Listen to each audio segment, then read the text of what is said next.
Aloha, and welcome to another The Slow Walker Video Productions. This presentation is what to do when you're stuck at home, and is especially for those of us who love to hike, backpack, and camp. There are times in every adventurer's life when they'd rather be on the trail, but things happen like, worldwide pandemic that forces government agencies to close parks, beaches, and trails, and recommend or mandate that you stay at home except for truly necessary needs, like to buy food or toilet paper, etc.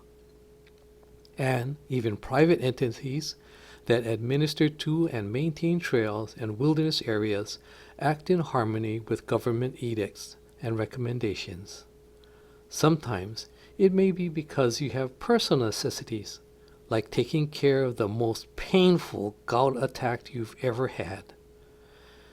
And sometimes both happen at the same time. Well, the Slow Walker recommends that you get into refinement, but not petroleum products.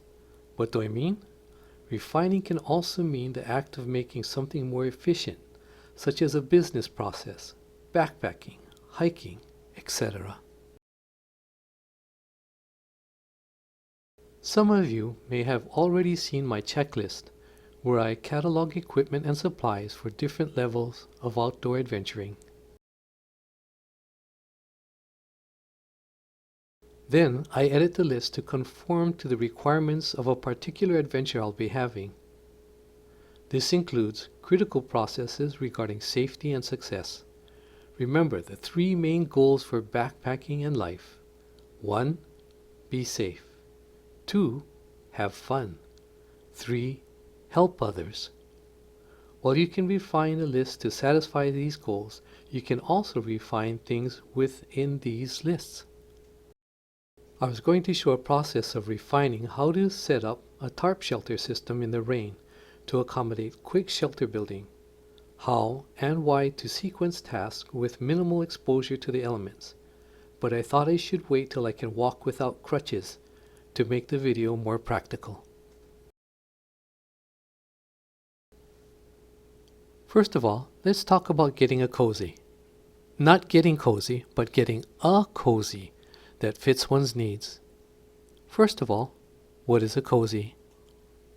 A cozy is a thermal insulating container that one can place food in that needs to simmer or to rehydrate and heat up.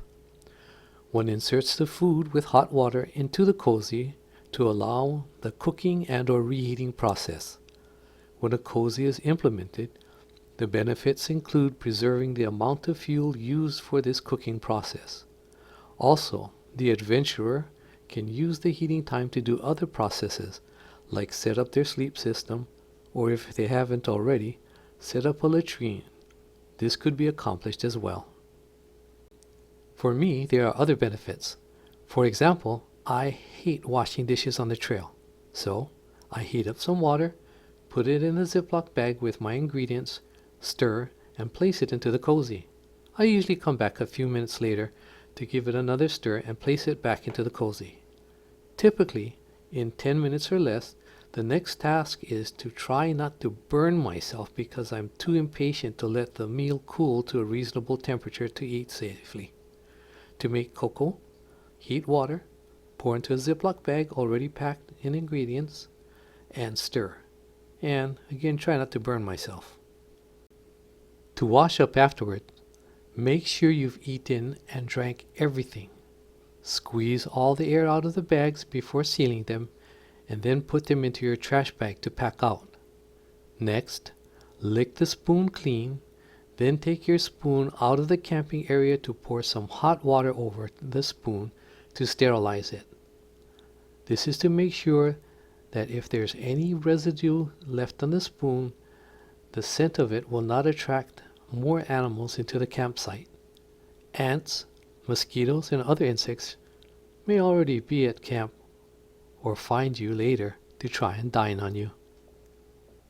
I've used the rectangular cozy for years now because it was super easy to construct, required little material, and worked for all my needs. Then I decided to build the cylindrical cozy. Why? because I've accidentally bumped the rectangular one over when using vacuum sealing bags. Ziploc cooking has never been a spill problem. And while I usually caught the cozy before things spilled out of the vacuum seal bags, the last camp while I was playing with a dog that was visiting, the wind, or could have been me, but I'm blaming the wind, knocked the cozy over and spilled a considerable amount of the meal. Of course, the dog didn't mind at all and offered to help clean up the mess.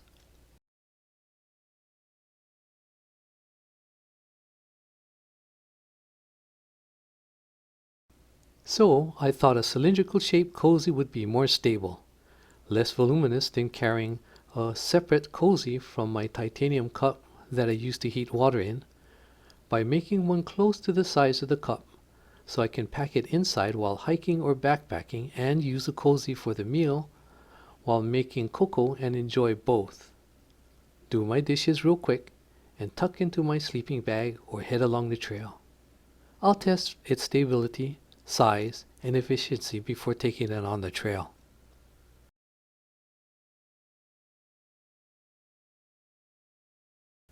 Oh, what do I usually put into the cup? A fuel cell, a lighter, just in case the one in the stove fails, and it never has. But the Eagle Scout tries his best to always be prepared and can offer another adventure to use it in case they've forgotten their lighter. I also carry a stabilizing base for the fuel canister and stove assembly, and a deck of cards. Did I mention building a latrine earlier? To build one, you need a digging tool. I use a trowel. I've used the one on the top for many years, but recently decided to try a lighter weight one. I found this one that was relatively inexpensive, about $10. I've never brought along the inexpensive plastic gardening trowel, but it is a possibility for those who are short on funds. I've been there many times myself, but when you can afford a better one, I've heard others suggest that you could use a stick or rock that you could find to dig a hole, or one could use their trekking pole to dig the hole, and this would eliminate the need and the weight of a trowel. While one could implement these resources, the idea of trying to find a proper stick or rock in the dark and or the rain, then picking at the dirt, which may have roots and rocks, this image versus just using a tool specifically made for the task sells me on the trowel every time. Another item that sold me on the trowel is when someone else, no names mentioned, tried a stick and a rock method, then came to ask me to borrow the trowel.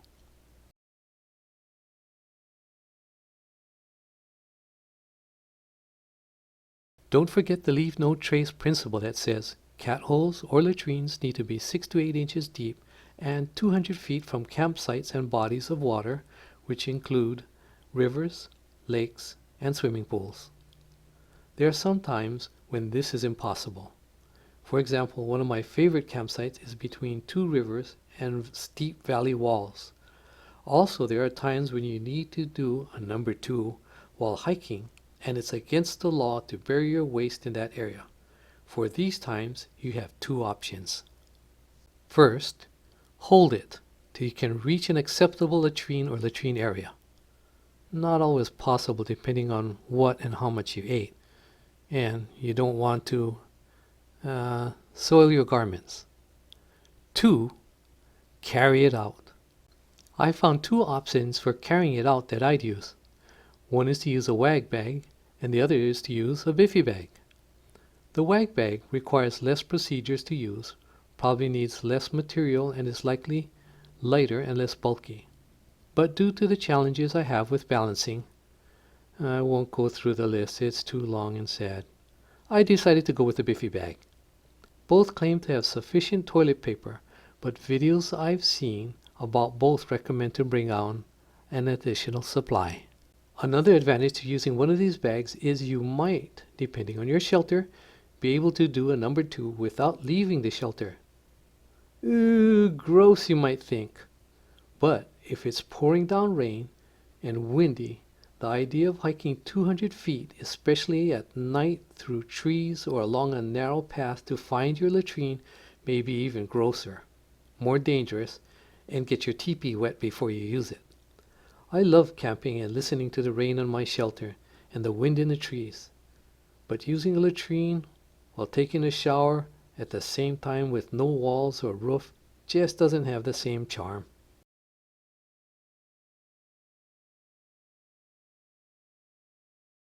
Refining can also involve what and how you pack individual backpacks that you might have.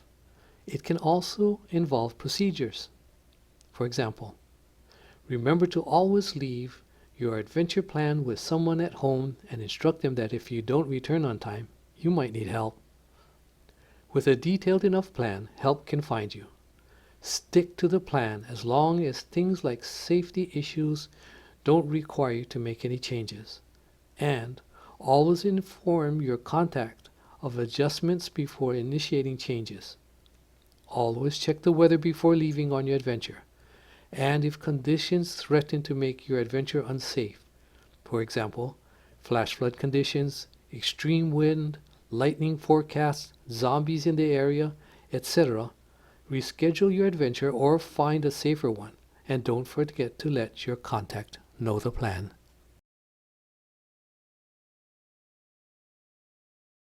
An important part of refining is practicing with what you have. Efficiency is very helpful and sometimes required depending on situations. One example is setting up your shelter and sleeping system and cooking without knocking over your cozy. This makes camp and food preparation so much more enjoyable. Knowing how to do it very well is even more important when it's raining or windy. Similarly, as discussed earlier, using a latrine bag in challenging situations can be less grueling when you're prepared. So, if you're stuck at home, it's time to refine. I hope this video has been helpful and of interest. Let me know if you have any suggestions, questions, or constructive comments. See you on the trail. Aloha.